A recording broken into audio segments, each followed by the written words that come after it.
ഇവിടെ ടയർ പൊതിഞ്ഞ് തള്ളി കയറ്റി കരക്ക് കയറ്റി അത് ഒഴിച്ചു നിർത്തിയാൽ ബാക്കി കാര്യങ്ങളൊക്കെ സെറ്റല്ലേ? ശബരിമല ദർശനം എപ്പോഴാണ്? ബാക്കി കാര്യങ്ങളൊക്കെ ഇപ്പോൾ രാവിലെ പ്ലാനൊന്നും മാറ്റി, കാര്യം നിലയ്ക്കലെ കാലാവസ്ഥ മോശമായത് കാരണം പ്ലാനൊന്നും മാറ്റി, അതുകൊണ്ടാണല്ലോ അവിടെ പോയി ഇറങ്ങേണ്ടിയും വന്നത്. എങ്ങനെ ബാക്കി പ്രോഗ്രാം മുന്നോട്ട് പോകുന്നു പ്രതീഷ്?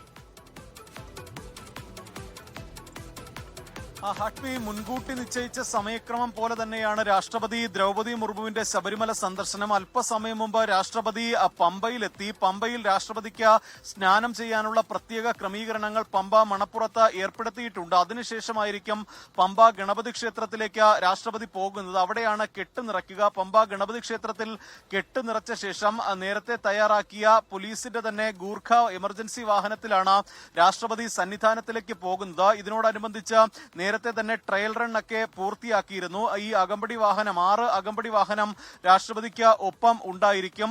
ഒരു 11:50 കൂടി തന്നെ രാഷ്ട്രപതി സന്നിധാനത്ത് എത്തും.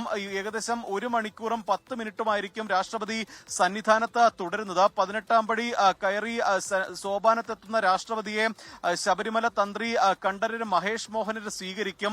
അതിനുശേഷമായിരിക്കും രാഷ്ട്രപതി ഈ ശ്രീകോവിലെത്തി അയ്യപ്പ ദർശനം നടത്തുന്നത്. ഒപ്പം ഈ രാഷ്ട്രപതി അവിടെ വരുന്നതിന്റെ ഭാഗമായി തന്നെ സന്നിധാനത്തും പമ്പയിലും അതിശക്തമായ സുരക്ഷയും ക്രമീകരണങ്ങളും ഒക്കെയാണ് ഒരുക്കിയിട്ടുള്ളത്. എല്ലാ ഒരുക്കങ്ങളും നേരത്തെ തന്നെ പൂർത്തിയാക്കിയിരുന്നു. പലവട്ടം ഇത് അവലോകനം ചെയ്യുകയും ചെയ്തു. അതിനുശേഷമാണ് രാഷ്ട്രപതി ഇപ്പോൾ പമ്പയിൽ എത്തിയിരിക്കുന്നത്. അല്പസമയം പമ്പയിൽ വിശ്രമിച്ച ശേഷമായിരിക്കും രാഷ്ട്രപതി സന്നിധാനത്തേക്ക് പോകുന്നത്. എന്തായാലും വൈകിട്ട് 3 മണിയോടുകൂടി ഈ അയ്യപ്പ ദർശനം പൂർത്തിയാക്കി തിരിച്ച് ഹെലികോപ്റ്ററിൽ തിരുവനന്തപുരത്തേക്ക് രാഷ്ട്രപതി പോകുമെന്നതാണ് നമുക്ക് ഈ ഘട്ടത്തിൽ മനസ്സിലാകുന്നത്.